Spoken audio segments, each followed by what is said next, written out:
This is Focus, the video news magazine of Toledo Technology Academy, with your host, Maya Nair. TTA supports a project-based curriculum, and at this time every year, the History Department gets students involved in a major way in the National History Day competition. It involves in-depth research, and students must create theme-related projects.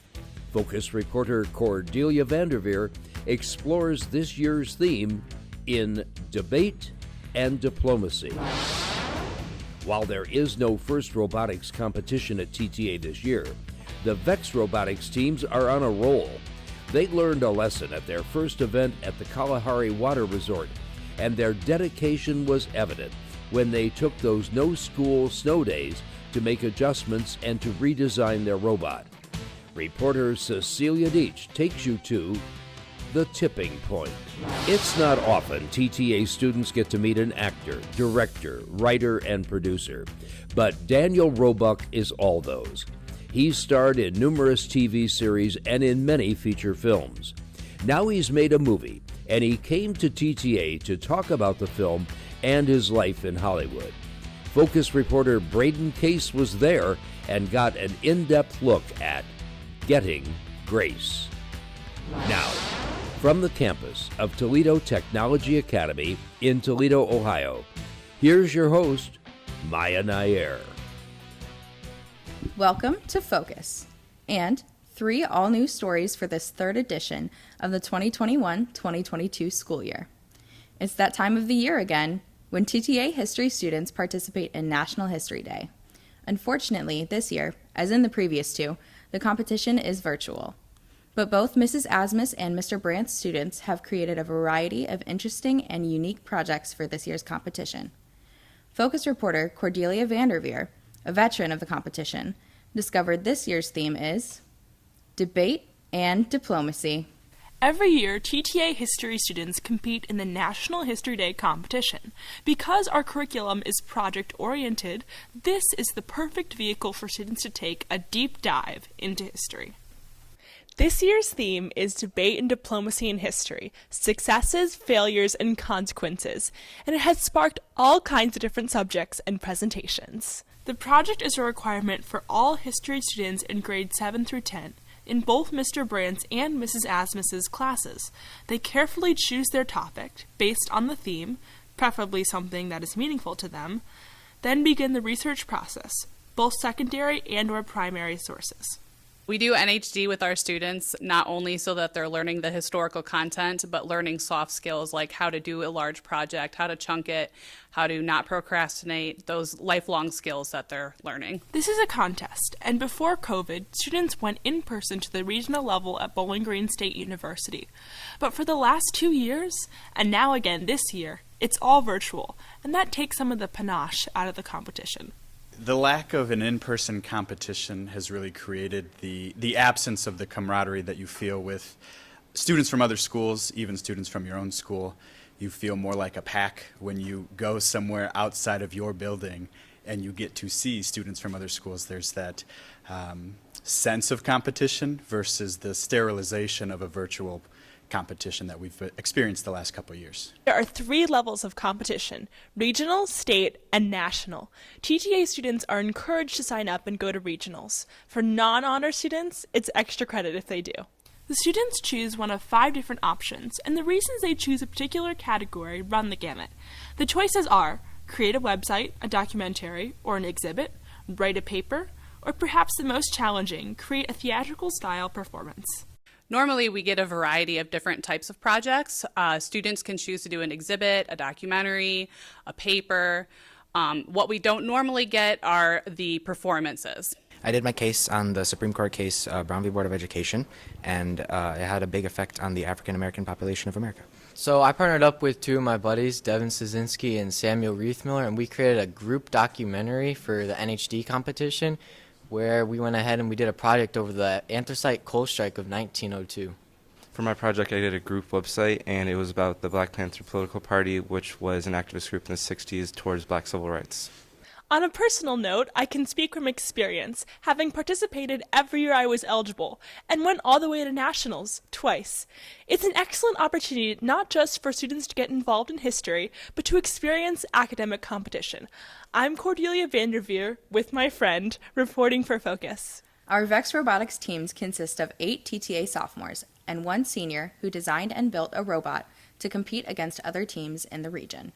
They got off to a rocky start, but when the rest of us were enjoying those consecutive snow days with no school, they buckled down and worked together at home to be the comeback kids, in typical TTA fashion. Focus reporter Cecilia Dietsch ventured onto their playing field in the tipping point. This year, the first robotics team at TTA was canceled, again. But the VEX teams were a go. They had a new game for 2021-2022, and they were excited to compete.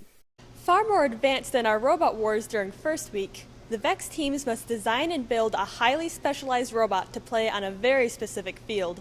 This year's game, Tipping Point. In their first attempt at the Kalahari Water Resort in Sandusky, the team didn't fare so well. We didn't really do that well in the competition, but I mean, the whole experience, it was really fun, and we learned a lot about VEX, and we'll improve for next year. But giving up isn't the TTA way. To demonstrate their dedication and determination, while other students were enjoying those snow days with no school, the teams worked at home on their designs and made major improvements, learning from the mistakes they made at Kalahari. When they returned to the second competition, it was a whole new ballgame. After we rebuilt the robot, we placed 19th out of, I think it was 33 teams, so about halfway through the leaderboard. I mean, way better than we did at Kalahari. I mean, compared to Kalahari, it was like night and day. Pat Farley is the team's coach and mentor. He, too, saw dramatic improvement from the first competition and gives the team all the credit in the world for turning things around.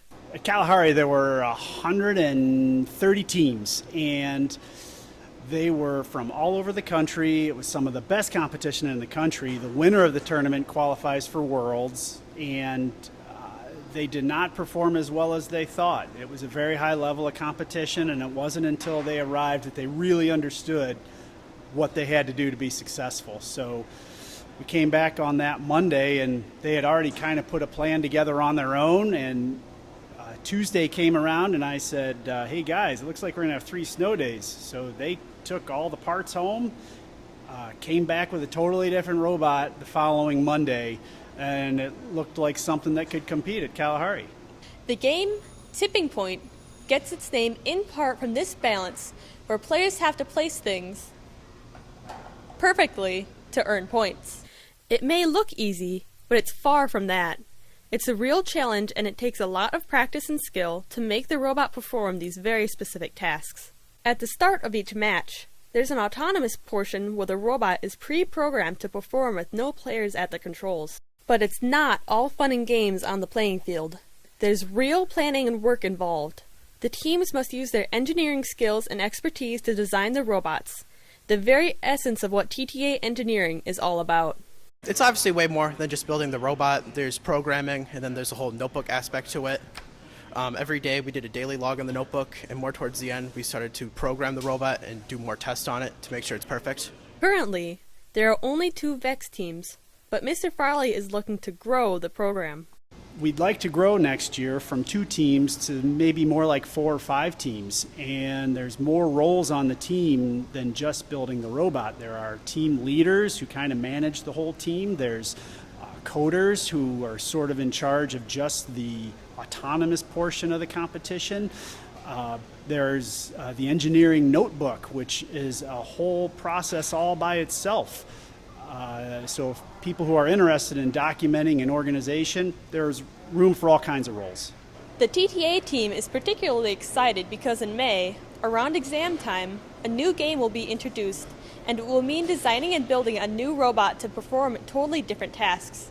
At the Tipping Point field in the TTA lab, I'm Cecilia Dietsch, reporting for Focus. Daniel Roebuck is an actor, writer, producer, and director. He has appeared in numerous TV shows and feature films. His latest movie is in theaters now. He shared the background for this film, along with stories about his life in the Hollywood, TV, and movie industries with TTA students at a special assembly. Focus reporter Braden Case previewed his bittersweet yet entertaining new film in Getting Grace. Just normalcy, Bill. Don't be afraid of being normal. Have you ever heard of the Pokemon? The movie is a product of actor, writer, producer, and director Daniel Roebuck. It isn't often that we get a celebrity at TTA, but students were treated to an assembly with the man behind this world-class, heartwarming movie. You may not recognize the name immediately, but once you see his face, he's instantly recognizable from the literally dozens of movies and TV shows in which he's appeared. The Fugitive, Matlock, Lost, Halloween 2, and soon in the new movie, The Munsters. Daniel Roebuck has done it all. Granted, most of these were well before my time, but they are considered classics, and Mr. Roebuck was a big part of them. He's friends with our Rod Saunders, who arranged for him to speak here at TTA. His latest film, Getting Grace, is a bittersweet look into a teenager dealing with her diagnosis of cancer. Well, Getting Grace is about a teenage girl dying of cancer who goes into a funeral home to find out what's going to happen after she dies, and she ends up teaching the funeral director how to celebrate life. It's a life-affirming comedy set in the world of death and dying. Beyond his new film, Mr. Roebuck entertained the audience, regaling them with stories of Hollywood and the TV and movie industries.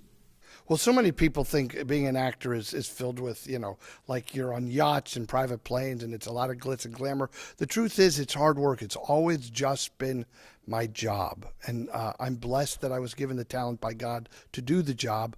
But I work hard. I don't dig ditches, but I give 150% every day. Aside from stories of Hollywood, Mr. Roebuck spoke from the heart about what it takes to have a dream and then follow it. One of the reasons I wanted to come here to talk to the students at TTA is because I feel strongly that kids are getting so much misinformation thrown at them.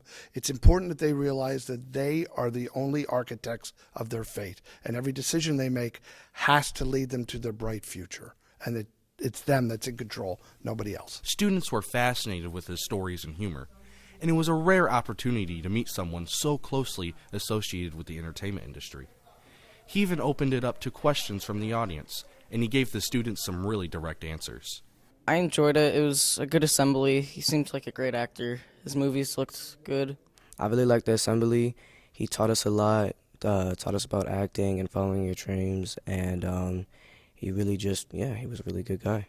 It was a pleasure to meet Mr. Roebuck. I loved his movies and all the things he's done. He's a great actor, producer, filmmaker, and I'm looking forward to see his new movie. That's pretty much the sentiment of everyone who had a chance to attend the assembly and enjoy the hour with Mr. Roebuck. Now that you know the backstory, you've got to see Getting Grace. What a great movie. Reporting for Focus, I'm Braden Case. And others never will.